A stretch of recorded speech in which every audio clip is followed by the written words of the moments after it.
കുട്ടികൾ നടത്തുന്ന അക്രമം ഇന്ന് വ്യാപകമായി ചർച്ചപ്പെടുന്ന ഒരു സമയമാണ്. നിങ്ങൾക്കറിയാം, ഇന്നലെ നിയമസഭയിലൊക്കെ തന്നെ not to violence and not to drugs വലിയ ഗൗരവമായ ചർച്ച നടന്നു. ഈ മാത്രമല്ല നാട്ടിലൊക്കെ തന്നെ ഇത് തന്നെയാണ്. സ്കൂളിൽ പഠിക്കുന്ന കുട്ടികൾ, പ്ലസ് ടു പഠിക്കുന്ന കുട്ടികൾ മാരകായുധങ്ങളുമായി പള്ളിക്കൂടത്തിൽ പോകേണ്ട ആവശ്യമുണ്ടോ? അവരെ വഴിതെറ്റിക്കുന്ന ആരാണ്? സിനിമയാണോ, സീരിയലാണോ, അതുപോലെ OTT പ്ലാറ്റ്ഫോമിൽ വരുന്ന ഓരോരോ ഉള്ളടക്കങ്ങളാണോ, അതല്ല അവർക്ക് മറ്റെന്തെങ്കിലും ബന്ധങ്ങളുണ്ടോ? ഇങ്ങനെ ഒരുപാട് ചർച്ചകൾ നടക്കുന്നു. എന്താണ് ഒരു കാരണം എന്ന് നമുക്ക് കണ്ടുപിടിക്കാൻ കഴിയില്ല. ഒരുപാട് കാരണങ്ങൾ ഒന്നു ചേർന്നാണ് കുട്ടികളുടെ മാനസികാവസ്ഥ ഇങ്ങനെ മാറ്റിമറിക്കുന്നത് എന്ന കാര്യത്തിൽ സംശയമില്ല. ഇതിൽ മൊബൈൽ ഫോൺ ഒരു വില്ലനായി മാറുന്നുണ്ട്. അപ്പോൾ ഇത് നമ്മൾ ഗൗരവമായി ചർച്ച ചെയ്യുകയും ചർച്ചയിൽ മാത്രം ഒതുങ്ങാതെ കടുത്ത നടപടികളുമായി മുന്നോട്ട് പോവുകയും ചെയ്യേണ്ട സാഹചര്യം നിലനിൽക്കുമ്പോഴാണ് കണ്ണൂരിൽ നിന്ന് ഒരു വാർത്ത വരുന്നത്. കണ്ണൂർ ലീഡേഴ്സ് കോളേജിലുണ്ടായ തർക്കത്തിന് 1.5 കൊല്ലം കാത്തിരുന്ന് യുവാക്കൾ പകവീട്ടി എന്നാണ് ഇപ്പോൾ വരുന്ന വാർത്ത. കോളേജിലെ ജൂനിയർ വിദ്യാർത്ഥിയെ നിഷാദിൻ്റെ നേതൃത്വത്തിലുള്ള ഒരു സംഘമാണ് സീനിയർ വിദ്യാർത്ഥിയെ വെട്ടി പരിക്കേൽപ്പിച്ചത്. ആക്രമണത്തിൽ വാരം സ്വദേശി മുനീസ് മുസ്തഫയുടെ ചുണ്ട് വെട്ടേറ്റ് മുറിഞ്ഞുപോയി. ഫോൺ വിളിച്ച് കൊല്ലുമെന്ന് ഭീഷണിപ്പെടുത്തിയിരുന്നെന്ന് മുനീസിന്റെ സുഹൃത്തുക്കൾ പറയുന്നു. കോളേജ് കഴിഞ്ഞ സീനല്ലേ മച്ചാ, അതല്ല പറഞ്ഞത് അന്നേരം തന്നെ തെർത്തീവാക്കി. അത് കഴിഞ്ഞിട്ട് കുറെ ഫുട്ബോൾ എല്ലാം കളിച്ചെന്നെല്ലാം പറഞ്ഞല്ലോ. ഇപ്പൊ പറഞ്ഞാ മനസ്സിലാവൂല, അതുകൊണ്ടാ അന്നേരം അങ്ങനെ ലോക്കലായി പോയി ഒതുങ്ങി അടങ്ങി പോന്ന കാണുമ്പോൾ. ഞാൻ ഒരു കാര്യം പറയട്ടെ, ഞാൻ നോമ്പെടുത്ത് ഞാൻ കോളേജിൽ പോന്നു 27 നോമ്പ്. ഞാൻ പിന്നെ മറക്കണമെന്നാ നീ പറയുന്നത്? കോളേജ് കഴിഞ്ഞിട്ടായി 2 കൊല്ലാണ്ടായില്ലേ? അതിനാട്ടല്ലോ ഇപ്പൊ പഠിച്ചു തീർക്കുന്നതിന് എന്താ പ്രശ്നം? അന്നേരം തീർത്ത സീൻ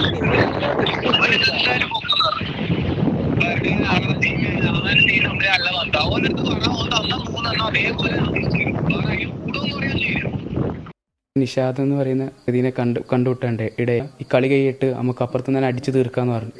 പാടന്നെ അവിടുന്ന് സ്ഥലം വിട്ട് ഫോണിലേക്ക് വിളിച്ചിട്ട് ചോദിച്ചു എവിടെയുള്ളതെന്ന്. അവൻ പറഞ്ഞ താണക്ക ഉള്ളത്. നിഷാദ് എന്ന പ്രതി ഫസ്റ്റ് തന്നെ വന്ന് അടി തുടങ്ങി. അപ്പോൾ അത് അടി കണ്ട് നമ്മളെന്താക്കി പിടിച്ചു വെക്കാൻ പോയി. ഒരു മാസ്കിലിട്ട 3-4 ടീം വേറെ ഇപ്പുറത്തുനിന്നെല്ലാം വന്നിട്ട് ആടുള്ള എന്താ ഉള്ളത് നിലത്ത് കാണുന്നത് അതെടുത്തിട്ട് അടിക്കലായി. മുനീസിനൊറ്റയ്ക്ക് നിഷാദിന് കിട്ടി. എന്താണെന്നറിയില്ല, കത്തി പോലത്തെ എന്തോ എടുത്തിട്ടാണ് തലയിലേക്ക് വീശിയതാണ്. അപ്പോൾ എന്തോ ഇങ്ങനെ ആക്കിയാൽ ഇവിടെ ചുണ്ടിനാണ് കൊണ്ടത്. അപ്പോൾ അവിടെ തന്നെ പോലീസുകാർ വരുമ്പോൾ അവരെല്ലാവരും ഓടി രക്ഷപ്പെട്ടു. ഇത് 2 വർഷം മുമ്പുള്ള ഒരു പ്രശ്നമായിരുന്നു. അത് അന്ന് പ്രശ്നം പറഞ്ഞാൽ തീർത്തതായിരുന്നു. ഇപ്പോൾ 2 വർഷത്തോളം അവർ ഈ പകയും കൊണ്ടിങ്ങനെ കൊണ്ടു നടക്കുകയായിരുന്നു. 2-3 മാസം മുമ്പാണ് പിന്നെ ഇവനെ വിളിച്ചിട്ട് ഇങ്ങനെ രാത്രി 12 മണി 2 മണി സമയത്തെല്ലാം വിളിച്ചിട്ട് പിന്നെ അടിച്ചിൻ്റെ അന്നത്തെ പക തീർക്കണം, പിന്നെ കൊല്ലും, പിന്നെ വിടൂല. ഒരു ഫുട്ബോൾ കളി കാണാൻ വേണ്ടി പോയപ്പോൾ മേലെ ചോക്ക് അവിടുന്ന് കാൾടെക്സിന് വേറെ കാണാൻ പോയ സമയത്തായിരുന്നു ഒറ്റന്ന് അവിടെ ഇവർ പ്രതികളെത്തി 5-8 ആൾ കൂടിയിട്ട് ഇവനെ വളഞ്ഞ് ആക്രമിക്കുന്നത് ഒറ്റയ്ക്ക്. അപ്പോൾ അക്രമം മൊത്തം ജനങ്ങളുടെ അടുത്തുകൂടി.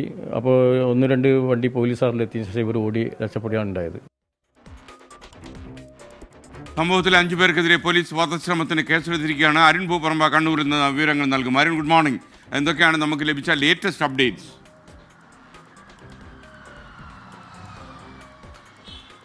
SK, ഇതിൽ ഏറ്റവും പ്രധാനപ്പെട്ട കാര്യം ഇത് ഇന്നലെ നടന്ന എന്തെങ്കിലും സംഭവത്തിൻ്റെ തുടർച്ചയോ അല്ലെങ്കിൽ കഴിഞ്ഞ ദിവസങ്ങളിൽ എപ്പോഴെങ്കിലും നടന്ന ആ ഒരു പകയോ ആ സംഭവത്തിൻ്റെ ഭാഗമായുണ്ടായ പകയല്ല. കോളേജിൽ പഠിക്കുമ്പോൾ അതും 1.5 വർഷം മുമ്പ് ഉണ്ടായ തർക്കത്തിൻ്റെ ഭാഗമായി ഉടലെടുത്തൊരു പകയാണ്. 1.5 വർഷം കാത്തിരുന്ന് അത് ഇപ്പോൾ ആ പക വീട്ടിയത്. ആ കഴിഞ്ഞ ദിവസം ഈ മുനീസ് ഇവിടെ ഒരു ഫുട്ബോൾ മത്സരം ഉണ്ടായിരുന്നു കണ്ണൂർ താഴെ ചൊവ്വയിൽ. ആ ഫുട്ബോൾ മത്സരം കാണുന്നതിന് വേണ്ടി സുഹൃത്തുക്കൾക്കൊപ്പം പോയതാണ്. ഈ കഴിഞ്ഞ അതായത് ഈ 1.5 വർഷം മുമ്പ് ഇത്തരമൊരു തർക്കം, അതായത് ഇവർ ലീഡേഴ്സ് കോളേജിലാണ് പഠിച്ചത്. ലീഡേഴ്സ് കോളേജിൽ മുനീസിൻ്റെ ജൂനിയർ വിദ്യാർത്ഥിയായിരുന്നു ഈ കേസിലെ മുഖ്യപ്രതിയായിട്ടുള്ള നിഷാദ്.